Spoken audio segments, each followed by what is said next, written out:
What does the pine cone represent? Why is that shown around the world? But more importantly, what does the handbag symbol represent that we see all around the world? This knowledge was kept only in the most high levels with priests and magi. Only those at the top could understand what these meant. Many of these ancient symbols throughout history were eventually inverted and perverted to their opposite meanings. In some cases, to almost demonize them, to seem like it's something that's evil when it's truly something that's the complete opposite. I really think this is going to help connect a lot of these missing pieces for people that are yearning for this knowledge. What are those cylinder seals that have been found in ancient Mesopotamia? What do they represent? What do these murals represent with all these depictions from the past? What are these ancient symbols we find in places like in the Americas, all the way into Turkey, down into Egypt, down into Mesopotamia? Why do we find the same symbols shared by so many different cultures around the world when in our history books we're taught that those cultures had no contact with one another, especially across oceans? They were disconnected from different time periods in history, and it's all just random, right? Human civilizations emerged just based on randomness. Some group of kings and group of hunter-gatherers got together, they decided to settle on a location, and then they built an empire, and then that empire eventually collapsed. And that's the whole story we're given. Indigenous peoples have used pine needles and pine bark for at least hundreds of years, and many people around the world continue to use and research the pines. Powerful beneficial compounds found within both needles and bark are why the indigenous have used these in the winter to support respiratory and immune function. The pine bark is what the Iroquois gave to Jacques Cartier's critically ill crew back in 1536 to provide the vitamin C that they needed at that time. Pine bark also contains compounds called oligomeric proanthocyanidin compounds that function as powerful free radical scavengers. These OPCs are known to positively influence hemodynamics, which is how homeostatic processes in the body affect the dynamics of blood circulation and cardiovascular function. Other species of pine are nature's highest source of phytohormones, racinosteroids, and phytoandrogens. These compounds support hormone, endocrine, and adrenal function without over or understimulating the human body. The unique molecular structure of these powerful plant compounds and others like auxins and cytokinins influence growth and the light response in plants, as well as trigger strong bioactive responses in the human body and stimulate the expression of genetic material relating to longevity pathways and innate immune cell activation. We're told this entire narrative of our civilization can be put into this 6,000-year window with just enormous amounts of slaves being forced into manual labor to create these enormous structures like the pyramids. This is the version we're told. Moving these enormous blocks on these wooden pillars and all these things, it just doesn't make any sense anymore. This old narrative and paradigm that we're taught about how human civilizations got created, how old they are, what the knowledge and the information that was handed down to them, where did it come from? All of these things are starting to become much more in the forefront of conversations. And we're not there yet. A lot of society is still sleeping and believes this narrative that we're told that I just described, this very simplistic narrative that really does govern our lives. If we think that we're just primitive apes that have no connection to the stars and we have no understanding of what we really are, this higher vibrational being that is a co-conscious creator of this reality around us. If they don't have that perspective, think about how that governs their lives. So that's why I think this information is so important. What we're going to do today is we're going to answer some very, very important questions that are just sort of sifting around and floating around the internet that I get emails and I get questions all the time from people. They'll ask me, what do the Anunnaki look like? Are they reptilian? Are they serpent-headed? What does the pine cone represent? Why is that shown around the world? But more importantly, what does the handbag symbol represent that we see all around the world? What do they really represent? Symbolism. Because that's the biggest piece of this to understand. You know, when we find this depiction of a serpent-headed individual, it's very easy to want to jump on that and say that's a reptilian being. Very easy to jump on that. And I don't want to throw anybody to the bus and say that you're wrong. but I want to explain my side and my take on how that explains what that means. When you have something serpent-headed, just like when it's described like in the Code of Hammurabi, black-headed, we're talking about symbolism that's shown what someone's mentality is. That's why when we have depictions of some of the Anunnaki, they have an eagle head. They didn't really have eagle heads, and they didn't really have serpent heads. It was a symbolic way to describe their mentality. If their mentality is focused on governing through war and control and the masculine energy of creation, that symbol was always shown through the symbol of the eagle. That's what that symbol meant. And the serpent always represented knowledge and wisdom. So in that case, it really wasn't a scary image with that serpent headed. It actually represented very knowledgeable, a being that was very, very smart, very knowledgeable, not like the society around them, the farmers, the ones who were fishing, the common man. Back then, those types of people didn't understand any of this. This knowledge was kept only in the most high levels with priests and magi. Only those at the top could understand what these meant. Yes, the eagle and the serpent are some of the most important symbols that we have, but these two that we're about to talk about may be the most important two, because they really represent the totality of all of this. So what you have in front of you is a lot of different images all thrown together, a collage of images together here. And I wanted to just break some of these down and show you guys this as we're going along. Now, the images at the top part of the screen and the left part, these are depictions of the Anunnaki, okay? And that's essentially, those three are the Anunnaki themselves. And we'll get into a little bit more about why they look different. But I mentioned the mentality symbolism with the head thing. That image with the eagle head is Ninurta. It's an ancient god of war. That's why it has an eagle head. Ninurta was known as basically the major influencer of the Roman Empire. And you can find that with Ninurta's symbol right there. You'll see it with the Byzantine double-headed eagle. So what you have in front of you is that represented having awareness and knowing everything about all around you. So having something look left and right, meaning would be knowing all, but not knowing in a knowledge sense, being aware of everything, knowing what everyone's doing, being one step ahead of them. This was the Ninurta symbol. Now, what you'll see though, even in that case, being an eagle-headed mentality that I described, they have this symbol of a pine cone in their hand nearly every time.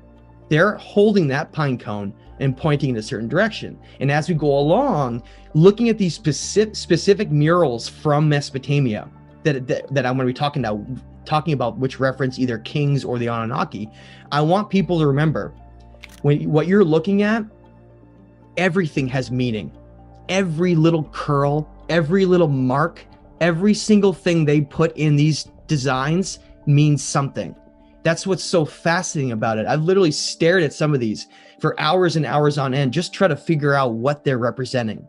So what I'm showing here, essentially, just to break it down, is these Anunnaki individuals, these figures, are holding a pine cone. They're always facing it forward in front of them. Now, when you go to the Vatican in Rome, where the Pope stands out and comes out and gives all those commandments and talks to everybody, what you find in the square is a giant pine cone symbol, the largest in the entire world, sitting in the center of their religious establishment there. This enormous pine cone, okay? At the same time, the Pope on his staff has a pine cone built right into the wood itself. You can see that depicted down the bottom, as well as a hat that he wears called the mitre hat. Pine pollen is nature's highest source of these vital hormones and contains over 200 other bioactive nutrients in it. The Mickey Mouse-shaped pollen grain is a single living plant cell, and the two ears capture air and help carry the pollen grain. The complex sugars, which are also known as polysaccharides, along with the strong antioxidants, protect the pollen's DNA against radiation and environmental damage while floating through the air. Once the grain lands on a pine seed, it must stay attached to the seed with its germination filament for 1 full year. Then a second burst the following year leads to the transfer of its DNA. Within the pollen, there is an abundance of amino acids, vitamins, minerals, phytoandrogens, and other nutrients that stimulate rapid, anabolic growth through this second-year burst.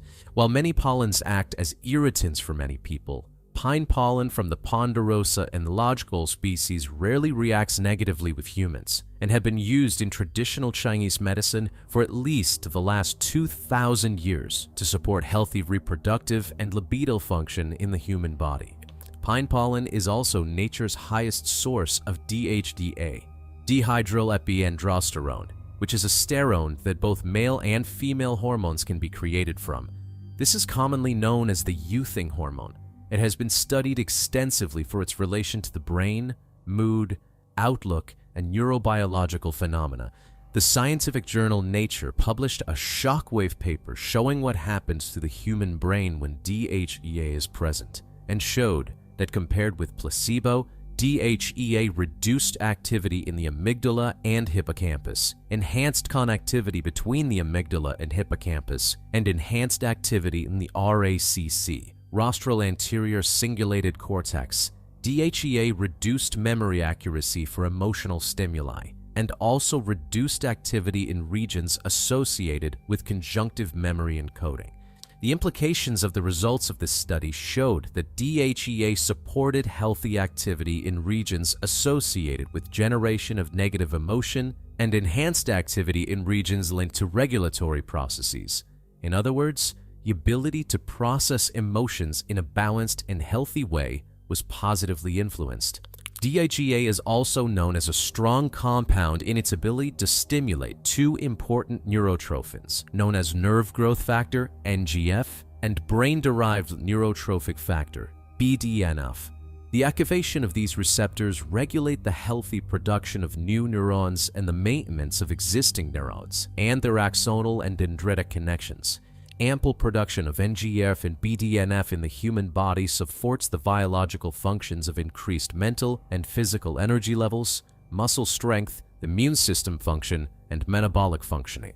Because the pollen comes from the pine cone, its symbolic connection to the pineal gland and spiritual traditions is fascinating to many.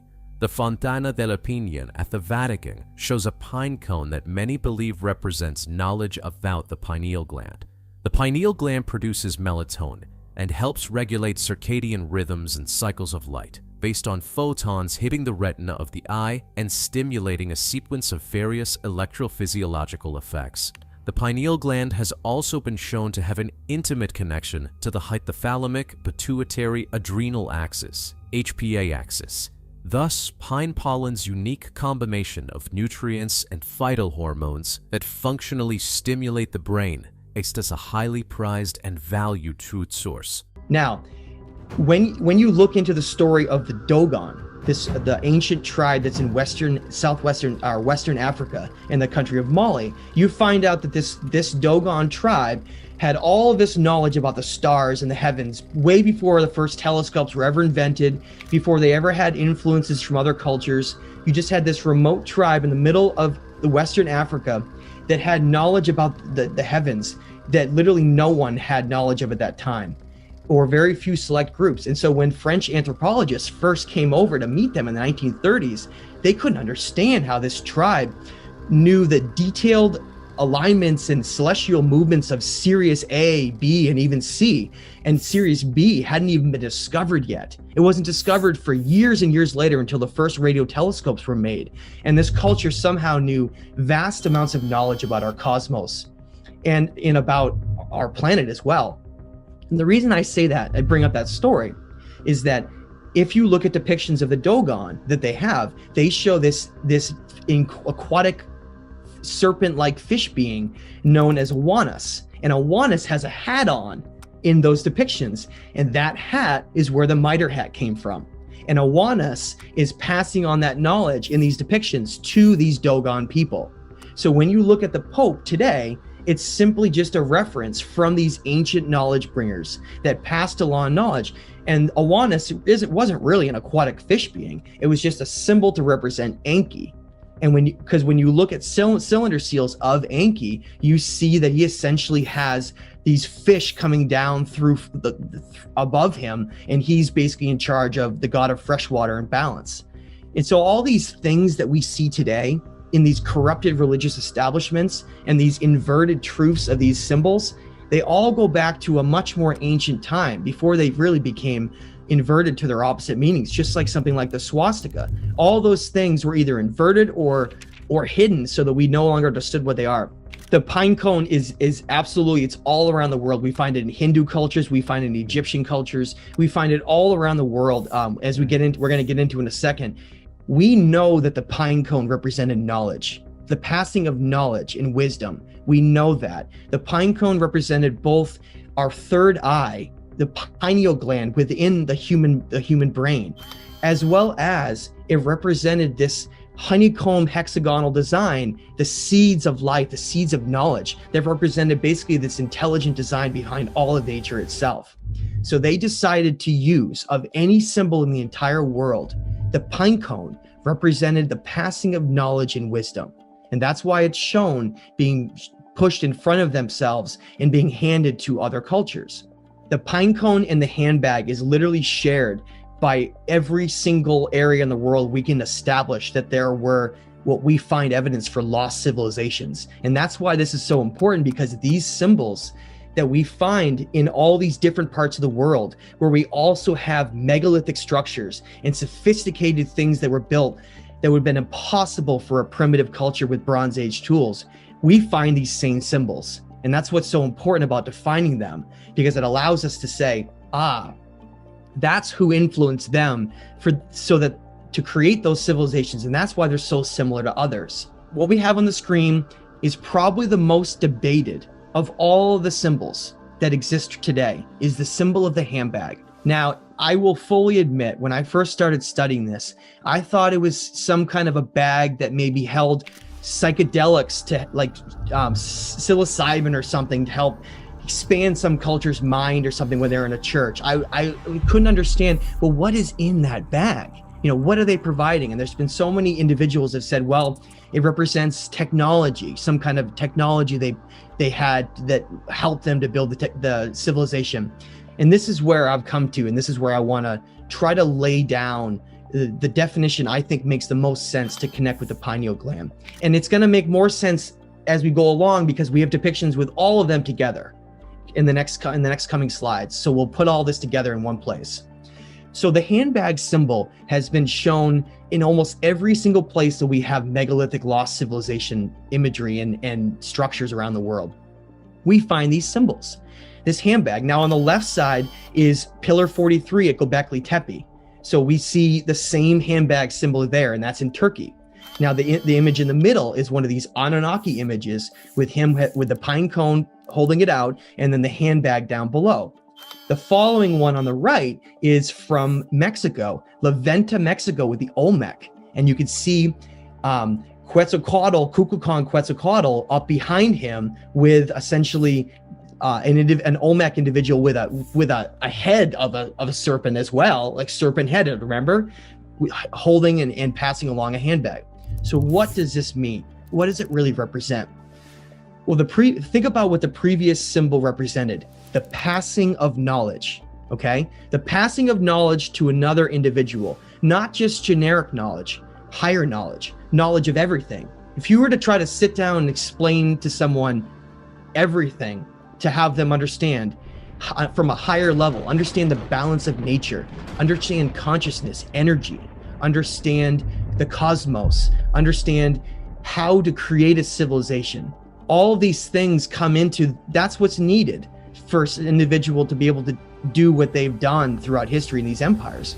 So what did the handbag represent then? The handbag was the tools needed to create a civilization.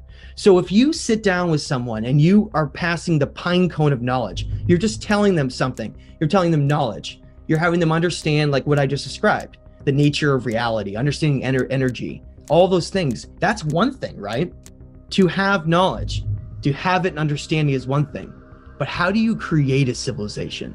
How do you design a civilization? What are the blueprints for that civilization? What are the morals that would be laid down for that civilization? How is that civilization going to be governed? What are the rules going to be? That's what that symbol represents. It's the tools needed to create that entire civilization.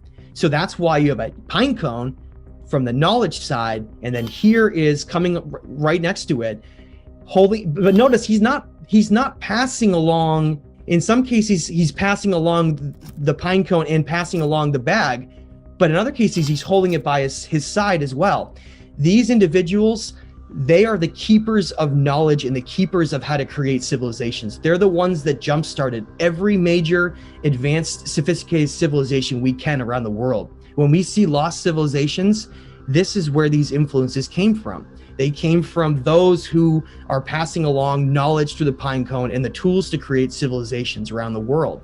And that's why we find these two depictions so closely used in nearly every depiction, because what's the end game here? If you had an advanced group that wanted to design the infrastructure for a planet, design the infrastructure with cities, for what people would do, for how to run the world, how to clear river channels for agriculture, for how to map the heavens, you would need all of these different tools and knowledge to be able to do that. And that's what I really feel like these symbols represented when they're handing them down. But it goes even deeper too. And this is where it's a rabbit hole. It truly is. Venture back in time to ancient Sumer, one of the earliest civilizations known to humanity. Here, in the cradle of civilization, the pine cone, the symbol for the pineal gland, has been immortalized in the hands of their gods, a testament to the civilization's advanced spiritual understanding. The Sumerians recognized the pine cone as a divine key that could unlock otherworldly realms within oneself, translating the profound power of the pineal gland into a tangible emblem of enlightenment. Fast forward to the Vatican, the epicenter of Christianity, where you will find an immense bronze pine cone statue, the Pegna, nestled within the core of the pine cone. Though its original symbolic significance within Christian doctrine remains shrouded in mystery, its very presence in the heart of the Vatican suggests a deep spiritual significance. Some interpret it as an acknowledgement of the pineal gland's divine capacity to connect us with higher realms of consciousness, making it a vital symbol of our spiritual journey. In the East, the connection between the pine cone and enlightenment is visually represented in depictions of Buddha, where the pine cone pattern is often seen at the top of Buddha's head. This pattern symbolizes the awakened pineal gland, the point of enlightenment, reaffirming the universal recognition of this gland as a portal to higher consciousness. Similarly, the ancient Egyptians held a deep understanding of the pineal gland. Their intricate hieroglyphs and spiritual texts hint at their knowledge of the third eye and its significance as a gateway to divine realms. By embodying the pineal gland as the eye of Horus, they encapsulated the concept of inner illumination, echoing the same wisdom espoused by other ancient civilizations. In essence, across time and cultures, from ancient Sumer to the Vatican, from the enlightened Buddha to the Egyptian eye of Horus, the pine cone symbol and its associated pineal gland have been acknowledged and celebrated. Each of these civilizations, in their unique ways, understood the pineal gland as a divine conduit, a key to unlock the door to higher dimensions of consciousness. This sacred knowledge echoes in our hearts, reminding us to look within ourselves, where lies the key to other worlds. We find ample evidence all around the world, just like we found evidence for these symbols being shown, that there have been devastating catastrophes that have occurred on the earth, and maybe not even just during one time period, but maybe as a part of a cyclical basis, where maybe every 12,000 years it seems like some disaster occurs, which is why they were so obsessed with mapping the heavens, because they could understand not only the energy of the cosmos, but they could also map and understand when events are going to happen. These civilizations were wiped out collectively around the world based on series of cataclysms we find. And we know that based on erosion we find around like the Sphinx enclosures. When we look at Greenland ice core samples, we see a very, very devastating event that occurred between about 12,800 and about 10,800 years ago, over potentially over 1,000-year period of multiple events that seem to have wiped out all of these civilizations have just left either just their megalithic structures that they built with no writing at all, or in some cases these cuneiform tablets, which was the ingenious way that they knew that they could preserve a message etched into stone or clay so that it would survive. That's why there's so few writings from any of these cultures anywhere in the world, because if they had used paper or anything digital, none of it would have survived. And so when some ask about, well, how do you know Atlantis was real? We don't have any of the writings from Atlantis, really. We have very little. We have anything that was either channeled or came through ancient Egypt, because Egypt was the only connection that we can find back to Atlantis when Solon went there and then told Plato about the story of Atlantis. So guys, this is what we're going to go some high level stuff now for those who love high level. In Göbekli Tepe, which is in the Anatolia region of Turkey, you see Pillar 43, which is the most important of all the pillars there. Now, these pillars are massive megalithic pillars that are built out of a single stone. They're these huge T-shaped pillars, and they weigh more than 20 tons each. And they have all these strange depictions on them. The first thing to mention about Pillar 43 is it has the handbag symbol at the very top, meaning the tools needed to create a civilization, right? So they're worshiping that knowledge and those tools that created their civilization. Why is that so interesting and important? I've mentioned this before, but I want to mention it again for those who don't know. Göbekli Tepe is one of the most important sites, not for its sophistication with megalithic giant blocks like we see across Peru or in Egypt, not for that reason, but because it contains certain levels of archaeological evidence that helps us to really understand this story well, to back up this information. And what you find in Göbekli Tepe is that as they've uncovered different layers going down in, they found that this entire astronomical temple, which is what this was buried under mountains of debris, deliberately buried and hidden, closed off. When they finally got down and dug in and found this temple, they found that there were very peculiar layers of organic material within other layers that went down deep below that. And they were able to radiocarbon date that organic material to 11,800 years ago for this civilization in Göbekli Tepe that made that temple. So we know that base value. And we also know that was the time period that was a lot of violent earth changes were happening based on ice core samples. The same destructive time period during the Younger Dryas period around 12,000 years ago. When they went down and uncovered those layers, remember, we're told that every civilization is simply nomadic hunter-gatherers, and they just, in terms of Göbekli Tepe, that what mainstream archaeologists tell us is that this group just happened to decide to stop hunting and hang out there for a few years and build the most sophisticated astronomical temple ever built. That makes a lot of sense, right?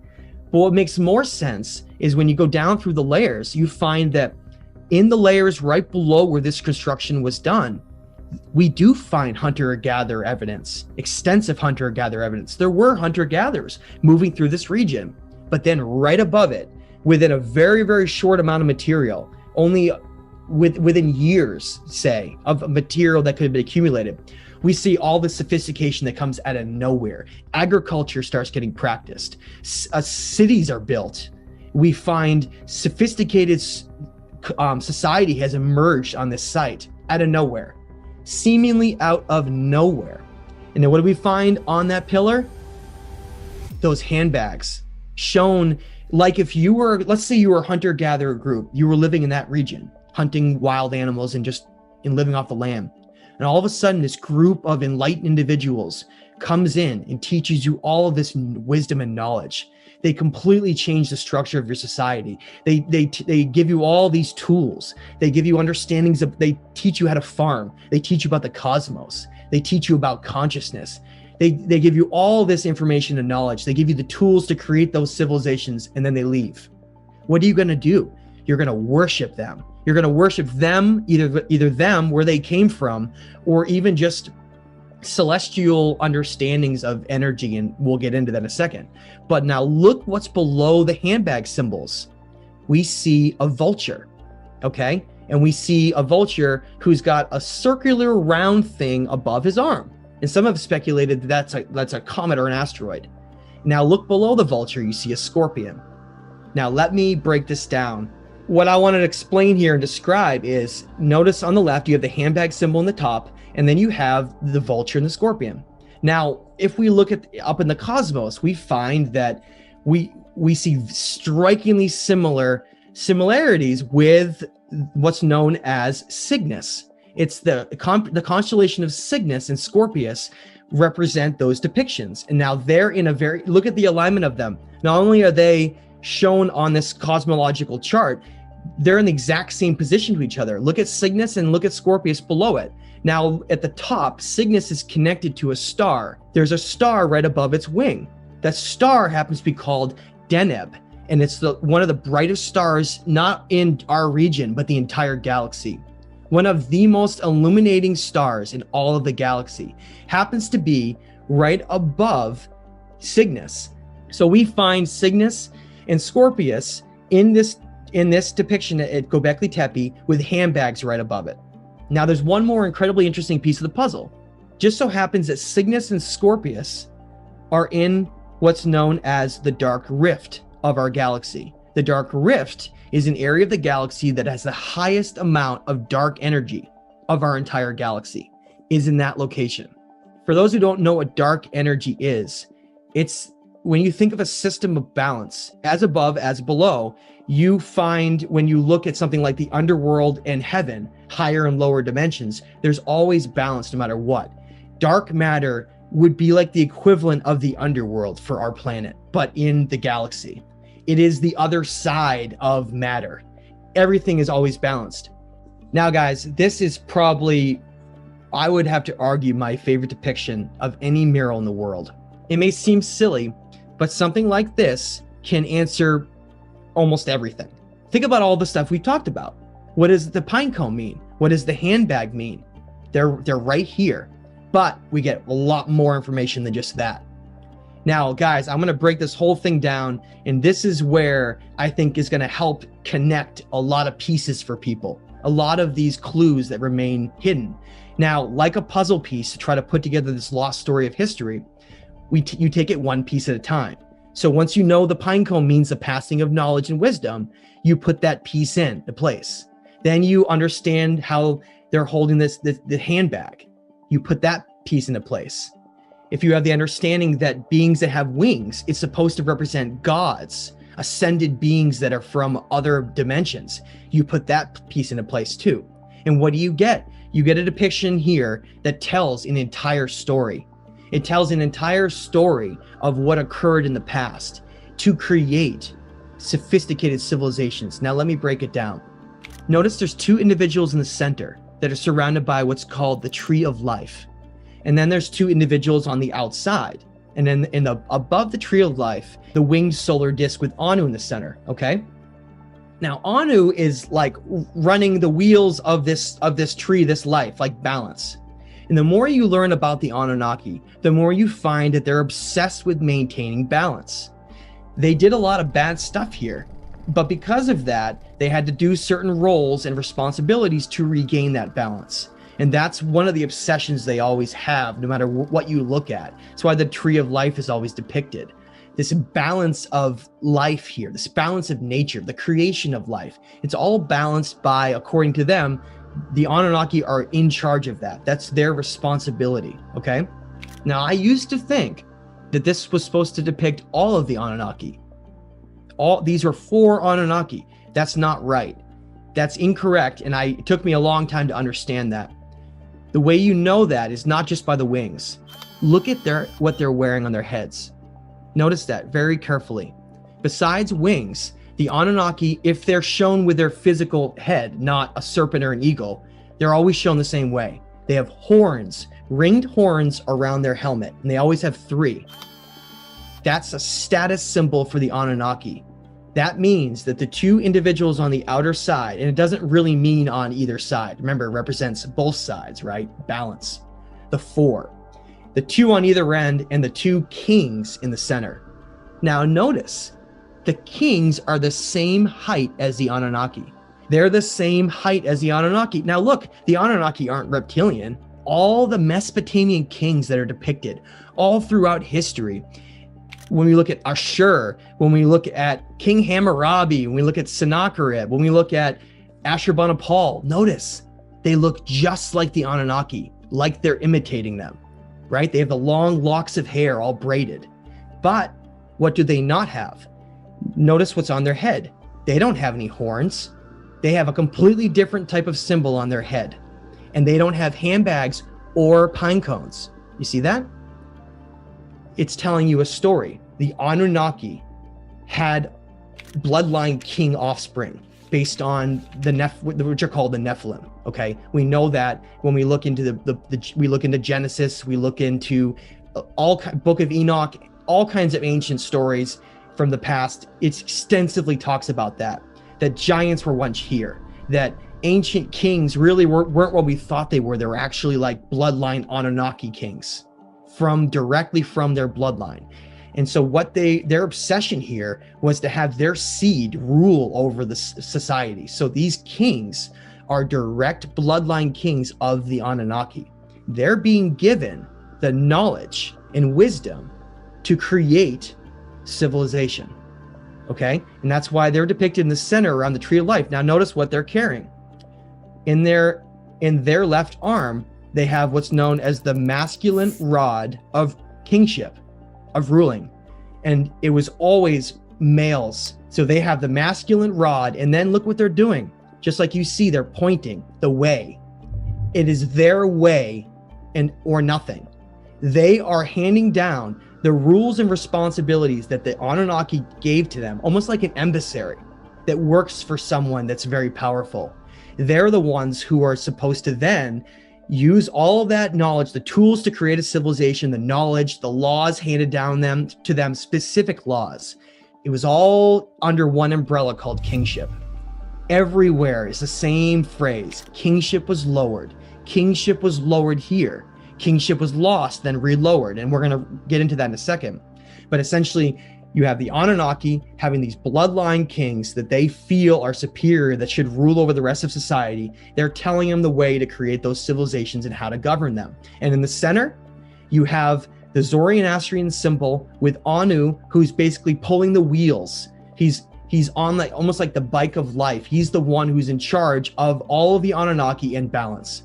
So when you put the whole thing together, it's like the Anunnaki are creating a specific type of kingship civilization for our societies here, in their image, in their likeness, in their mentality. Notice how often they're depicted with an eagle head, though, not a regular head and not a serpent head. It's actually quite rare.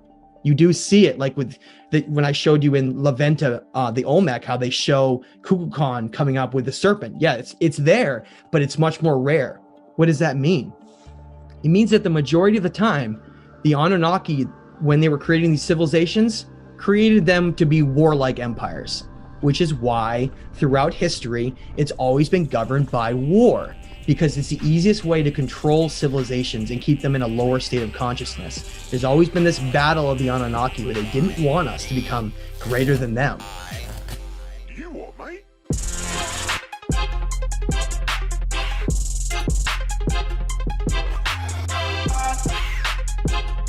Yeah.